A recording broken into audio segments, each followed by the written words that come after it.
தமிழ்நாடு பாஜக தலைவர் பதவியில ஒரு புதிய மாற்றம் நடக்க போதா அப்படின்னு சொல்லி தமிழ்நாடே பரபரப்பா பார்த்துட்டு இருக்கு. எதனால அப்படின்னு பார்த்தோம்னா, ஒரு பக்கம் தமிழிசை சவுந்தரராஜன் மீண்டும் தமிழக பாஜக தலைவரா நியமிக்கப்படலாம் அப்படின்னு பேச்சு அடிபட்டுட்டு இருக்கு. இன்னொரு பக்கம் வானதி சீனிவாசன் தமிழ்நாடு பாஜக தலைவரா பொறுப்பேற்கலாம் அப்படின்னு பேச்சு அடிபட்டுட்டு இருக்கு.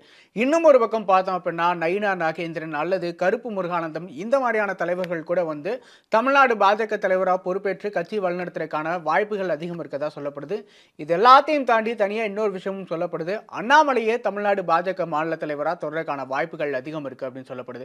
ஒவ்வொரு கட்சிகளும் தேர்தல் முடிந்த பிறகு தன்னுடைய கட்சியில தேர்தல் பணியாற்றினது பத்தியும் தேர்தலில் எப்படி எதிர்கொண்டோம், அதுல என்ன பலனை சந்திச்சோம் அப்படின்னு சொல்லி ஒவ்வொரு கட்சிகளுமே வந்து இப்போ அவங்கள ரிவ்யூ பண்ணிட்டு இருக்காங்க. அப்படி ரிவ்யூ பண்றதுல தமிழ்நாடு பாஜக முதல் இடத்துல இருக்கு அப்படின்னு சொல்லலாம். ஏன் அப்படின்னா, தமிழ்நாடு பாஜக தேர்தலுக்கு முன்ன வர பார்த்தோம் அப்படின்னா இரட்டை இலக்கத்துல கண்டிப்பா 25 தொகுதிகள் கிட்ட வந்து ஜெயிப்போம் அப்படின்னு சொல்லியிருந்தாங்க. அதே போல வாக்கு சதவீதமும் 25% மேல உயரும் அப்படின்னு சொல்லி பேசியிருந்தாங்க.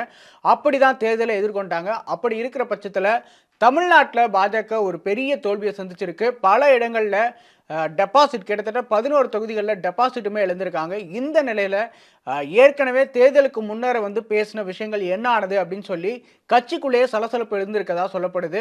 அது மட்டும் இல்லாம தமிழ்நாடு பாஜக தலைவர் அண்ணாமலையுமே தேர்தலில் தோற்றது ஒரு மிகப்பெரிய சரிவா வந்து பாஜகவுக்கு பார்க்கப்படுது. இதனால தமிழ்நாடு பாஜக தலைவரை மாற்றுக்கான திட்டமிடல் நடக்குதா அப்படின்னு சொல்லி ஒரு பெரிய எதிர்பார்ப்பு கிளம்பியிருக்கு. இது மட்டும் இல்லாம ஏற்கனவே தமிழ்நாடு பாஜக தலைவராக பணியாற்றியிருந்த தமிழிசை சவுந்தரராஜன் அவங்க வந்து இப்ப திரும்ப இந்த பதவிக்கு வரப்போறாங்களா அப்படின்னு வந்து பேசப்பட்டு வருது. இதற்கான காரணமா என்ன விஷயங்கள் சொல்லப்படுது அப்படின்னு பார்த்தோம்னா, அவங்க ரீசெண்டா கொடுத்த ஒரு பேட்டி தான். அந்த பேட்டியில பார்த்தோம் அப்படின்னா, நான் கட்சி தலைமையில் இருக்கணுமா அல்லது ஆளுநரா இருக்கணுமாங்கிறத நான் தான் முடிவு பண்ணணும். நான் வந்து முடிவு பண்ணிட்டேன், மக்களுக்காக வேலை செய்யணும் அப்படின்னு சொல்லி ஒரு வார்த்தை சொல்லியிருந்தாங்க. அந்த விஷயமே வந்து பரபரப்பா பேசப்பட்டது. அது மட்டும் இல்லாம வெளிக்கட்சி தொண்டர்கள் மட்டுமில்லாம உட்கட்சி தொண்டர்களுக்குமே, அதாவது ஐடி விங்குமே வந்து நான் வார்ன் பண்றேன். கட்சி தலைவர்களை பத்தி ஏதாவது தவறா அவதூறா வந்து ட்விட்டர்லயோ ஃபேஸ்புக்லயோ எங்கேயோ எழுதுனீங்க அப்படின்னா கண்டிப்பா முன்னாள் மாநில தலைவர் அப்படிங்கிற அடிப்படையில் நான் நடவடிக்கை எடுப்பேன் அப்படின்னு சொல்லியிருக்காங்க. ஸோ இதெல்லாம் வச்சு பார்க்கும்போது திரும்பவும் தமிழிசை சவுந்தரராஜன் இந்த பதவிக்கு வரப்போறாங்க, தமிழ்நாடு பாஜக மாநில தலைவர் ஆக போறாங்களா அப்படிங்கிற ஒரு பெரிய கேள்விக்குறி எழுந்திருக்கு. இது மட்டும் ரீசன் இல்ல, ரீசெண்டா தமிழ்நாடு பாஜக டெல்லியில போட்ட மீட்டிங்ல கூட அண்ணாமலை அங்க இல்ல. அது மட்டும் இல்லாம தமிழிசை சவுந்தரராஜனே அந்த கூட்டத்தை பொறுப்பேற்று நடத்துற மாதிரியான புகைப்படங்கள்லாம் வந்திருக்கு.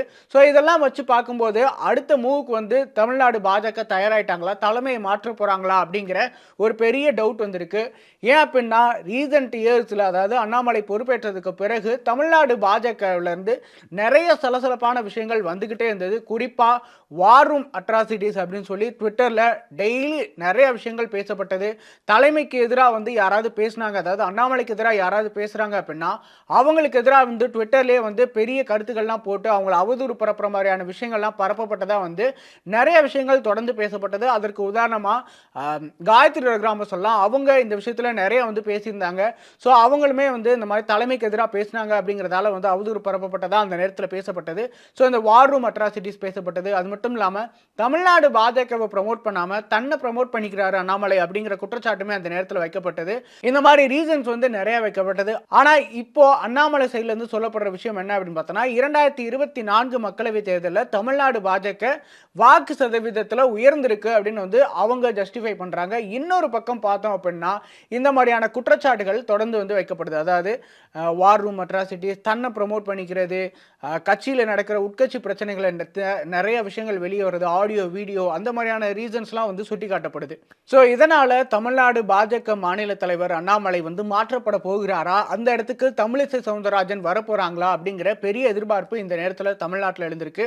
ஆனா இதை விட முக்கியமான ஒரு விஷயம் என்ன அப்படின்னு பார்த்தோம்னா, ரீசெண்டா என்டிஏ கட்சிகளுடைய மீட்டிங் நடந்தது. அந்த கூட்டத்தில் பார்த்தோம் அப்படின்னா பிரதமர் மோடியை சொன்ன விஷயம் என்ன அப்படின்னு பார்த்தோம்னா, தமிழ்நாட்டில் நம்ம பெரிய அளவில் இடங்களை பிடிக்க முடியல அப்படின்னாலும் ஓரளவுக்கு வளர்ச்சியை சந்திச்சிருக்கிறோம். இப்படியே நம்ம தொடர்ந்து போனோம் அப்படின்னா கண்டிப்பா தமிழ்நாட்டில் நல்ல முன்னேற்றத்தை காண முடியும் அப்படின்னு வந்து பிரதமர் மோடி பேசியிருக்காரு.